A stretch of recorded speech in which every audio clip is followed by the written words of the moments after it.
বাটির মধ্যে নিয়েছি 1 বাটি বেসন। বেসনটা এখন আমি একটা পাত্রের মধ্যে ঢেলে নিচ্ছি। বেসনের মধ্যে দিয়ে দিচ্ছি গ্রেট করা সেদ্ধ আলু। তো এই বেসনের মধ্যে গ্রেট করা সেদ্ধ আলু দিয়ে আজকে বন্ধুরা এমন একটা রেসিপি তৈরি হবে যে এর স্বাদ কখনো আপনারা ভুলতে পারবেন না। নমস্কার বন্ধুরা, সুমিত্রা কিচেন অ্যান্ড ব্লগে সবাইকে স্বাগত জানিয়ে প্রতিদিনের মতো আজকেও আপনাদের সামনে হাজির হলাম একেবারে ইউনিক একটা রেসিপি নিয়ে। তো বন্ধুরা, বর্তমানে সবজির যা দাম বেড়েছে বন্ধুরা, সবার বাড়িতে কিন্তু সবসময় সবজি থাকে না। বেসন আর আলু কম বেশি আমাদের সবার বাড়িতে থাকে। তো আজ সবার কথা মাথায় রেখে আজকে আমি বেসনের মধ্যে বন্ধুরা আলু দিয়ে এমন একটা মজাদার রেসিপি শেয়ার করব, যেটা কিনা একবার বন্ধুরা যদি তৈরি করেন সবাই আঙ্গুল চেটে ফুটে খাবে এবং এর স্বাদ কখনো ভুলতে পারবেন না। তো বন্ধুরা, কিভাবে বানাচ্ছি পুরো ভিডিওটা জুড়ে আপনারা সঙ্গে থাকুন, আশা করছি আপনাদের ভীষণ ভীষণ ভালো লাগবে। তো চলুন ঝটপট শুরু করে দিই। রেসিপিটা তৈরি করার জন্য দেখুন এখানে নিয়েছি একটা থালা। তো থালার মধ্যে দিয়ে দেবো প্রথমে বেসন। বেসন এখানে আমি 1 বাটি পরিমাণে নিয়েছি। তো আপনারা বেসনের পরিমাণটা কম বেশি করে নেবেন। বেসনটা ঢেলে নিলাম থালার মধ্যে। বেসনের মধ্যে দিয়ে দেব পরিমাণ মতো লবণ, 1/2 চামচ দিয়ে দিচ্ছি হলুদের গুঁড়ো, 1/2 চামচ দিয়ে দিচ্ছি লাল লঙ্কার গুঁড়ো, 1/2 চামচ দিয়ে দিচ্ছি গোটা জিরে, 1/2 চামচ দিয়ে দেবো জোয়ান। তবে জোয়ানটা বন্ধুরা আমি হাত দিয়ে রগড়ে দিচ্ছি, ফ্লেভারটা ভালো আসবে। এই জোয়ান কিন্তু আমাদের হজম করতে সাহায্য করবে। জোয়ানটা দিয়ে দিলাম। 1/2 চামচ দিয়ে দেবো ধনে গুঁড়ো, 1/2 চামচ দিয়ে দিচ্ছি গরম মশলা গুঁড়ো, 1/2 চামচ নিয়েছি কসৌরি মেথি। তো কসৌরি মেথিটা এইভাবে হাত দিয়ে রগড়ে দেব।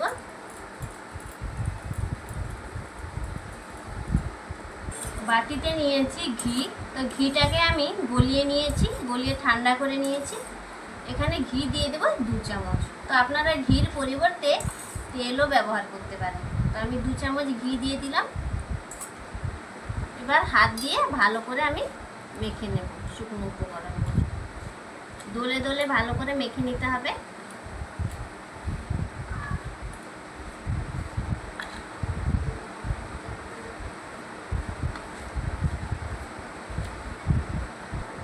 শুকনো উপকরণগুলো হাত দিয়ে আমি ভালো করে দোলে দোলে মেখে নিয়েছি। তো এবার দেখুন বাটির মধ্যে নিয়েছি 2টো ছোটো সাইজের সেদ্ধ আলু।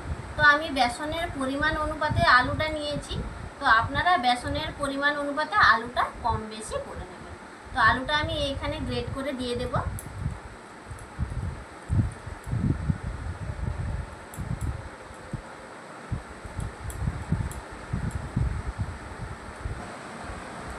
পুরো আলুটা আমি গ্রেটারের সাহায্যে এইভাবে গ্রেট করে নিলাম।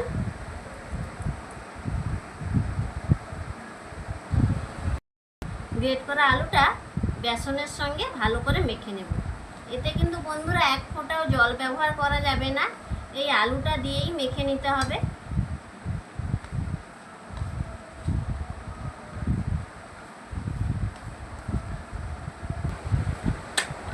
গ্রেট করা আলুটা দিয়ে দেখুন সুন্দর একটা ডো তৈরি করে নিয়েছি। তো হাতে একটু লেগে লেগে আছে, আমি অল্প আর একটুখানি ঘি দিয়ে দেব। এই হাতের মধ্যে নিয়ে নিলাম। তো এইভাবে আরেকটু আমি মেখে নেব। একবারে বন্ধুরা কিন্তু জল ব্যবহার করবেন না, জল ব্যবহার করলে রেসিপিটা তৈরি করতে পারবেন না।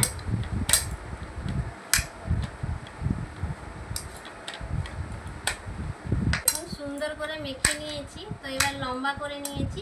ঘিটা আবারও দেওয়ার ফলে দেখুন হাতে যেটা লেগেছিল একেবারে নেই।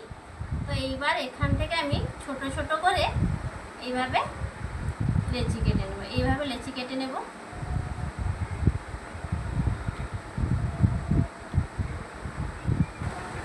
লেচিগুলোকে এইভাবে হাত দিয়ে গোল করে নিচ্ছি। এইভাবে চ্যাপটা করে নেব,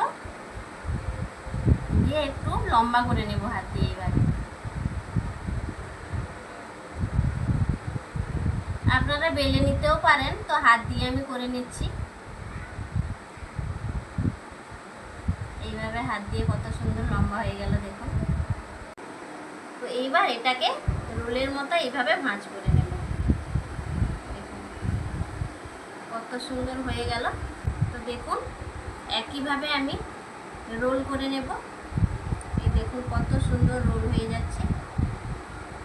এটাও কত সুন্দরভাবে তৈরি হয়ে গেল। দেখুন এই পাশটাও কত সুন্দর ভাঁজ হয়ে গেছে, খুলবে না একেবারে। তো আরও একটা তৈরি করে নিলাম। তো এইভাবে আমি সবগুলো তৈরি করে নেব। দেখুন কত সুন্দর হয়েছে। সবগুলো আমার তৈরি হয়ে গিয়েছে। তো এগুলো একটু ভাপিয়ে নেব, তার জন্য চলে যাব রান্নাঘরে। এর থেকে একটা কড়াইতে জল বসিয়ে দিয়েছিলাম। তো জলটা দেখুন গরম হয়ে গিয়েছে, একটা স্ট্যান্ড দিয়ে দিয়েছি। একটা ছিদ্রযুক্ত থালা দিয়ে দিলাম। থালাতে কিন্তু আমি আগে থেকে তেল লাগিয়ে নিয়েছি। এবার এই বেসনের যে রোলগুলো তৈরি করেছিলাম এগুলো একে একে আমি দিয়ে দিচ্ছি।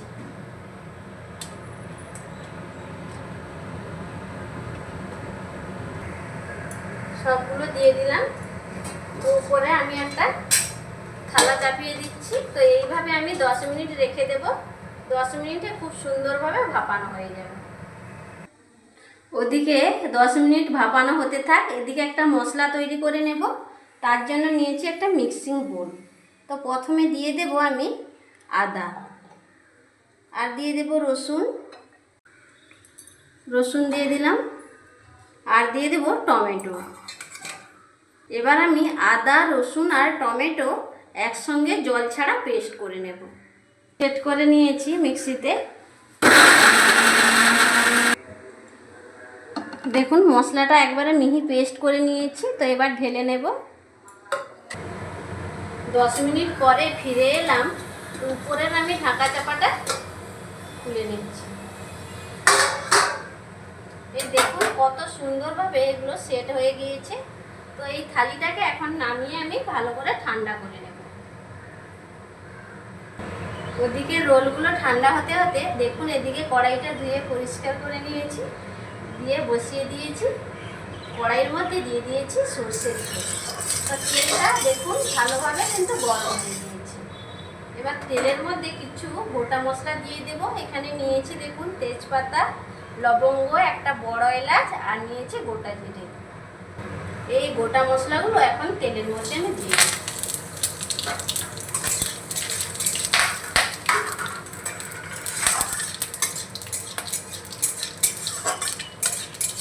গোটা মশলাগুলো ভাজা হয়ে গিয়েছে। তো এবার দিয়ে দেব আমি দেখুন এখানে পেঁয়াজ কুচনো নিয়েছি। এই কুচনো পেঁয়াজটা দিয়ে দেব।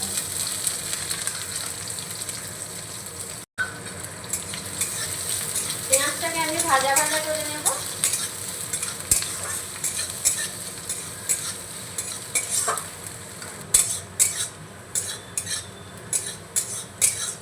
পেঁয়াজটা ভাজা হয়ে গিয়েছে।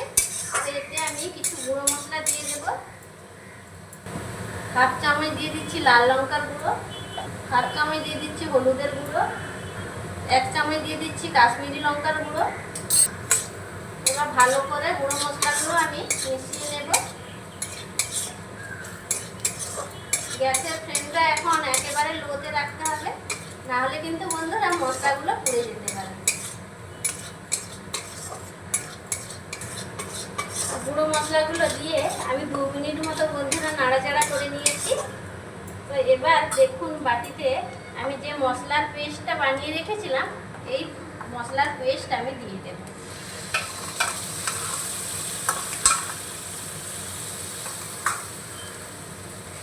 ভালো করে নাড়িয়ে মিশিয়ে নিচ্ছি। তো এখন গ্যাসের ফ্লেমটা মিডিয়ামে করে দিব।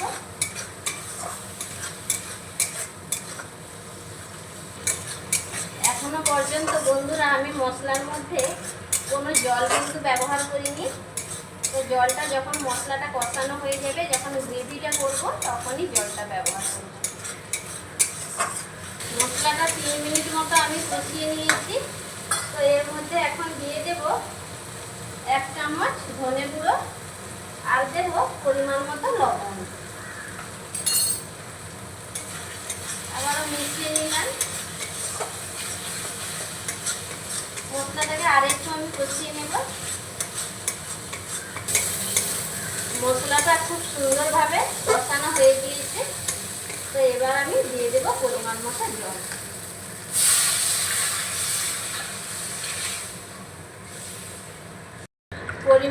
জল দিয়ে দিয়েছি। এবার আমি 10 মিনিট মতো ফুটিয়ে নেব।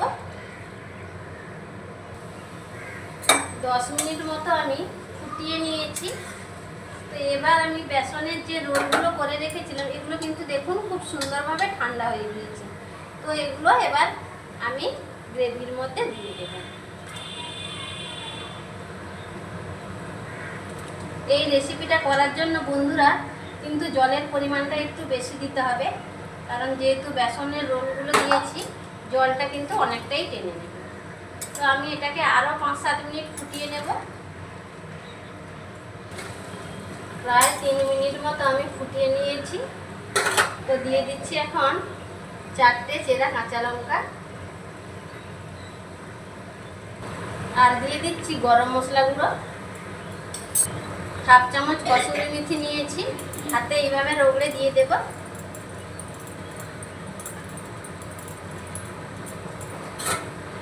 ভালো করে একটু মিশিয়ে আরও 2 থেকে 3 মিনিট আমি ফুটিয়ে নেব।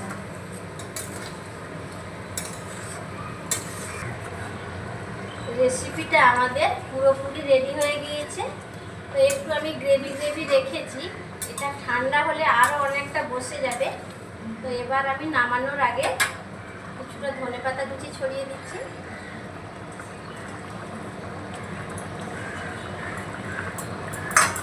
মিশিয়ে নেব। তো রেসিপি আমাদের পুরোপুরি রেডি। তো একটা পাত্রে সার্ভ করে নিয়ে ফিরে আসছি। রেসিপিটা তো বন্ধুরা তৈরি করে নিয়েছি, এবার খেয়েও বলবো আপনাদের যে কেমন হয়েছে। একটু বাটিতে তুলে নিই।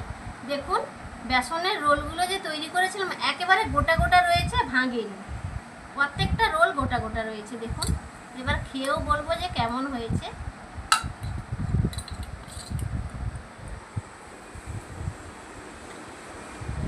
দারুণ লাগছে সত্যি, এর স্বাদ ভুলার নয়, মুখে লেগে থাকবে।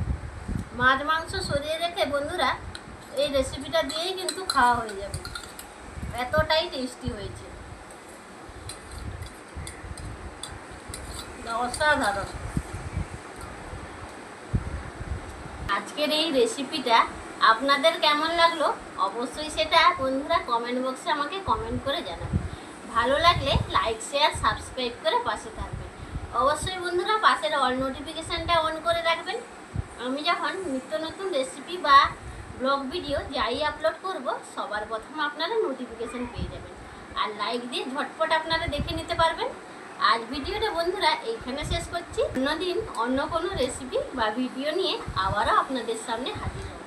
সবাই সুস্থ থাকুন, ভালো থাকুন, নমস্কার।